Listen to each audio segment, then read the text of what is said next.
Well, hello there, my friends, and unlucky people that stumbled upon my channel. I have an interesting question here for you today, and I would like to share it with you. Quite recently, I finished watching that Netflix series Dahmer, and in light of the recent news that have come out about Diddler, an idea came to me. Why should I focus on all the criminal aspects of these two men's, shall we say, hobbies, and instead look a little bit deeper, though not too deep, and ask another question. A question no prosecutor or investigator or journalist has yet asked themselves. And the question is pretty simple if you've seen the thumbnail. Which of them likes to gobble more or gets gobbled? Which of them likes to play with another man's joystick? Which of them is less attractive to women? I mean, which of them is just more gay? Yeah, that's the thumbnail. Allow me to begin by saying that these two guys are not the same. Obviously, only one of them, to our knowledge currently, has killed people, and then later on ate their asses, but in a less, let's say, sexual way. Now, you don't need me to tell you about all the crimes of Jeffrey Dahmer. You have, just as I had, the TV series, along with the many, I guess, reports and articles that write in detail about his crimes. And I suppose the same can be said for Diddy. Like, I'm not necessarily gonna look into these guys' crimes. Like, this is supposed to be a video where I measure how gay they are. Not that I'm a gay man myself, I'm just observing the facts. I saw gay, so I said gay.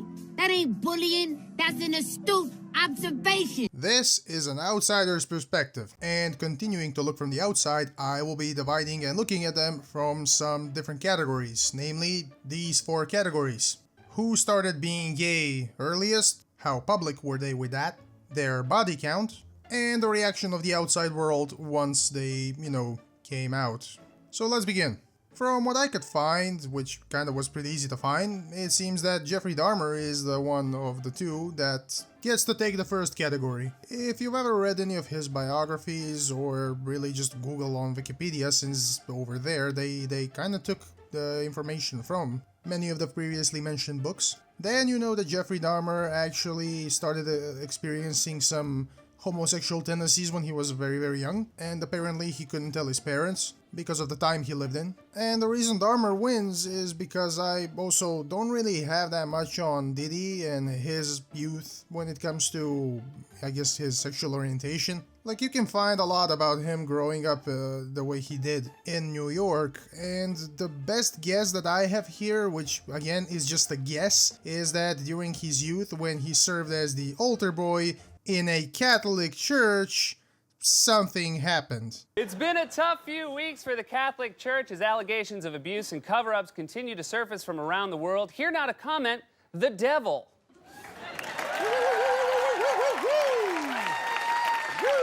All right.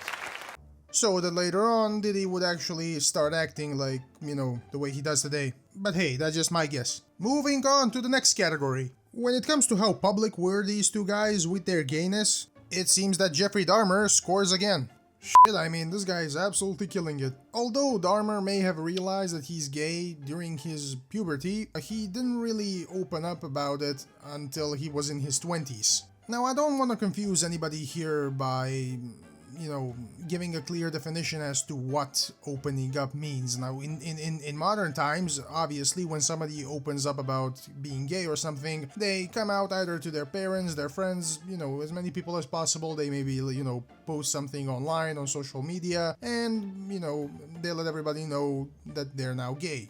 But for this occasion, I'll be lowering the bar on what it means to come out as gay, given that neither one of these men was and is of good mental health. So for Dahmer, this basically means that coming out just meant going to and being around other gay people, going to gay clubs and gay parties, which is what he started to do in the 1980s.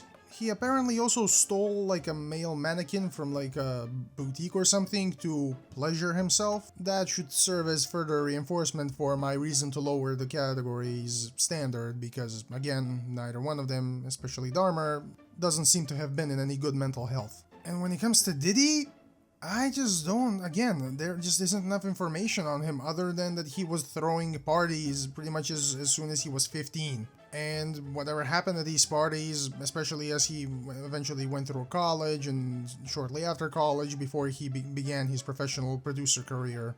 If and whatever happened during those years seems to have stayed behind closed doors. Now, throughout the years, there have been magazines and tabloids and whatnot that would sort of make some comments or some speculations as to whether or not Diddy is gay, given his sometimes public interactions with people, or rumors of his interactions with them.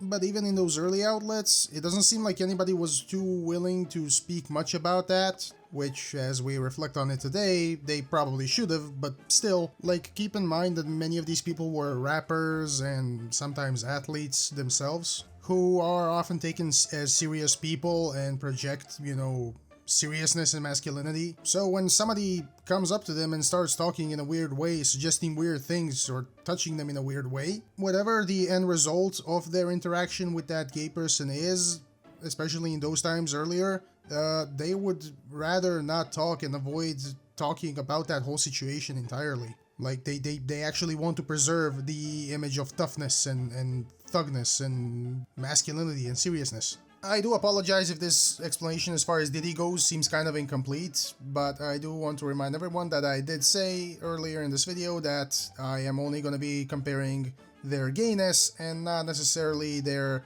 criminal activities. And when it comes to Diddy, a lot of the times when his, shall we say, gayness popped up, so did his crimes, which is what makes it difficult for me to talk about him being gay given the context. But I shall not stop until I've found the winner of this battle. So we're moving on to round 3, the body count. And no, I'm not gonna be making any, Jeffrey Dahmer murder body count jokes. And I'm also not gonna immediately say who's the winner because I myself had to kind of look deeper into this. Like, again, we're measuring how gay they are, not how they murdered or abused people. Even if some of those body counts came from abuse, but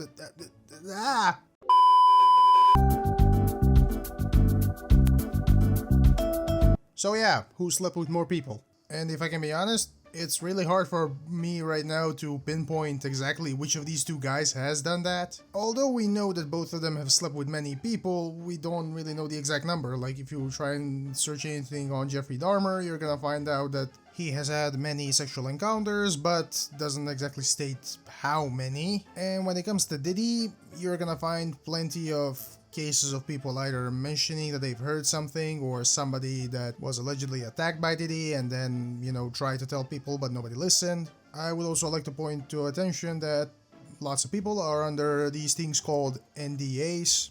And even if all of the people all of a sudden, came out and said that they have had sexual relations with Diddy, all the male people, I still wouldn't know whether or not Jeffrey Dahmer slept with more. So as a practical solution, I just decided to call it a tie on this one. Yeah, go throw your tomatoes at someone else. This knowledge is out of my reach. Though this is Diddy's first appearance on my chart right now, so congratulations Diddy, plus 20 million gay points.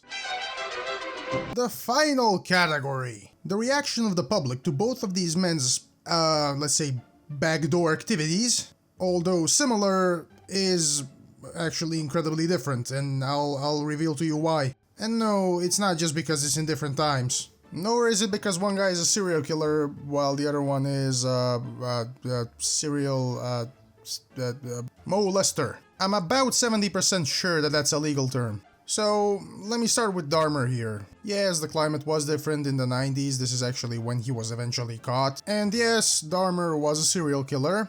So pretty much everybody's reaction to his arrest is that it's well deserved, which it was, but there's actually another aspect to the public's reaction that is often ignored, and that is specifically the reaction of the gay community to Dahmer's arrest and revelation of his crimes. Yes, I did say that I will stick only to the gayness, but remember this is an important part to me actually being able to measure who is gayer here. And this story I think needs to be retold. Or rather, a certain aspect of it should be amplified. That being that at the time of his arrest and 17 victims eventually being discovered, 14 of those victims were of color, aka non-white people. There were attempts to point out the racial aspect of this, but the gay community, being mostly dominated by actually gay white men, seemingly brushed this aside. I can only hypothesize that this was due to them either not wanting to bring any more unnecessary eyes to the gay community, which even to this day is still within the United States, where both of these men have lived, continue to live. Well, only Diddy, because Dahmer's dead, but still. The climate for gay people in the United States, depending on which state and city you go, is either good or bad, but keep in mind that during the time of Dahmer's arrest, it was still kind of hostile. At the time of Dahmer's arrest, the gay community was still recovering from the HIV/AIDS epidemic. And now that there was a serial killer associated with, being gay and gayness in general, they most likely figured out that they don't want that many people paying attention to them now. There is of course the possibility of just outright racism, that in this case manifested in lack of reaction. Though since I'm not in contact nor intend to get in any type of contact with anybody from the gay community who was present or aware of these proceedings, legal proceedings at the time, I guess we'll never know. But feel free to research it on Google. And when it comes to Diddy, the reaction of everyone, including the gay community, is that, well, this was a long time coming for him, if we're gonna be honest. Like, even if you take into account that being gay today is normalized, when it comes to him, his activities, and I guess him being gay, it was always gonna be revealed in today's day and age. We have the internet. He could not have escaped this. That man had stacked up too many things against him to have his gayness be hidden. But if I have to give a concrete answer, I'd say that Diddy's gayness, finally being out in the open, is seemingly mostly met with memes, which I'm incredibly happy to see, and am considering myself creating a couple of memes about Diddy just to I guess, with it, just to have fun. The one thing did come to my mind as I was researching Diddy and his activities and whatnot. It's not so much that Diddy is gay, so much as that he's bisexual. Just as you're gonna find lots of reports of Diddy's activities with men, you're gonna find just as many, if not a little bit more, of his activities with women. I mean, this guy dated J-Lo in her prime. That no bisexual man is gonna pass on that. Therefore, I think that once all things are tallied up here, I think that for this category, I'm gonna give another tie. Primarily because I myself don't even know how to grade this category. I mean, what the f***? Why did I even include this category? Public's reaction, like who gives a shit? As if people today aren't gonna meme everything. But regardless, once the results are all piled up and tallied up, or whatever up there is, I don't know. English is my second language, tralala. The winner of the Gay Games Competition whatever of the 2025 is Astolfo. It's Femboys for life. All of you.